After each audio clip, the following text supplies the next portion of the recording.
জর্দা কম খাইতে হইব, পর্দা বেশি করে করতে হইব, ঠিক কি না বলো? জর্দা খাওয়া ফরজ না পর্দা করা ফরজ? সিলেটের মানুষ পান বেশি খান তো, আমি কইয়া দিয়ে যাই জর্দা কম খাইবেন, পর্দা বেশি করবেন। জর্দা খাওয়া ফরজ না পর্দা করা ফরজ। জর্দা না খাইলে গুনাহ হবে না, পর্দা না করলে গুনাহ হবে, ঠিক কি না বলে? জর্দা খেলে হার্টের সমস্যা হয়, পর্দা করলে ঈমান দাদা হয়। আমি মনের মাধুরীতে মিশে কথা বলি, আমি মনের মাধুরীতে মিশে ছন্দে ছন্দে কথা বলি, এই জন্য অনেক মানুষ দ্বন্দ্ব লাগাইতে চায়। ঠিক কস্তরই তো টিকটক করস, তোরা কেউ চিনি না মনে করছ? আমার শেখাইস না, তোর কম না। তাইলে আমার মা বন্ধুর জন্য বেহেশতে যাওয়া কি সহজ না কঠিন?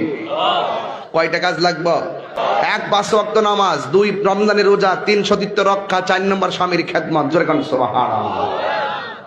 রাসূল বলছেন আল্লাহ ছাড়া কাউকে যদি সেজদা করার অনুমতি দেওয়া হতো, তাহলে স্ত্রীকে অনুমতি দেওয়া হতো স্বামীকে সেজদা করার জন্য, ঠিক কি না বলেন? তাহলে জবানটা খুলে বলেন সেজদা পাওয়ার মালিক কে? মাথা নত, আল্লাহ ছাড়া কারো কাছে কি মাথা নত করা যাবে?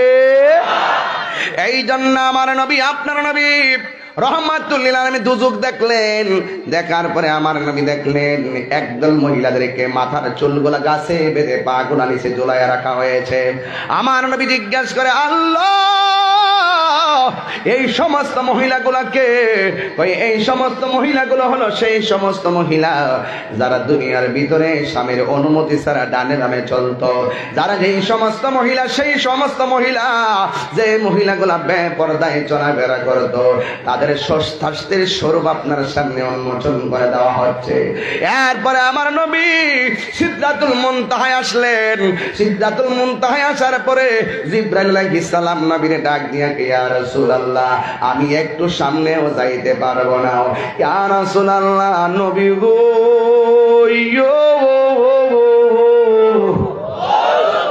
ও মায়ার নবীজি, আমি যদি আর যারা পরিমাণ সামনে যায়, আমার 600 ডানা জলে পড়ে সারকার হয়ে যাবে।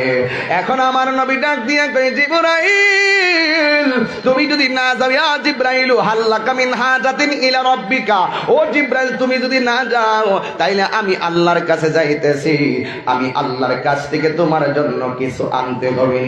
জিবরাইল আলাইহিস সালাম কে ইয়া রাসূলুল্লাহ সাল্লাল্লাহু আন আবসুতা জানা ইয়ালা সিরাতি লি উম্মতিকা, ইয়া রাসূলুল্লাহ নবী গো, কিচ্ছু লাগবে না আমার, শুধুমাত্র আল্লাহরে যায়া বলবেন আমার 600 ডানা, আমি একটা ডানা যদি দুনিয়াতে বিছায়া দেয়, সারাটা পৃথিবী গালিচা হয়ে যাবে, এমন 600 ডানা জিবরাইলের।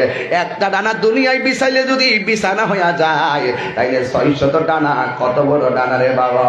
জিবরাইল কয়, নবী গো, আপনি শুধুমাত্র আল্লাহরে বলবেন আমার 600 ডানা ফুলসিরাতের উপরে বিছাইতাম পারমু কিনা।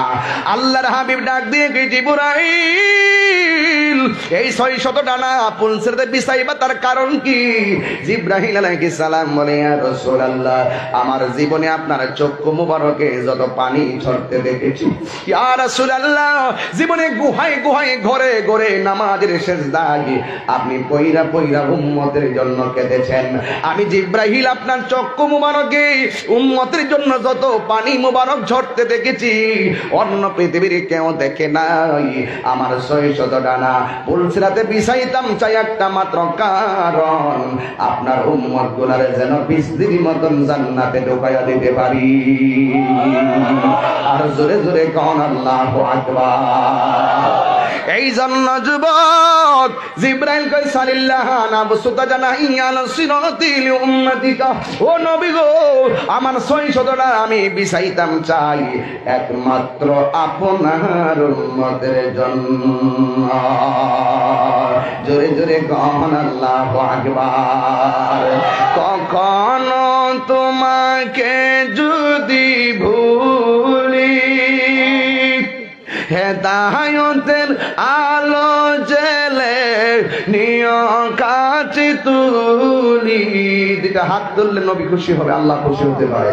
কখনো তোমাকে যদি ভুলি, হেদায়েতের আলো জেলে নিয় কাছে তুলি, দয়া করো মায়া করো, দয়া করো মায়া করো, ও হে দয়াবান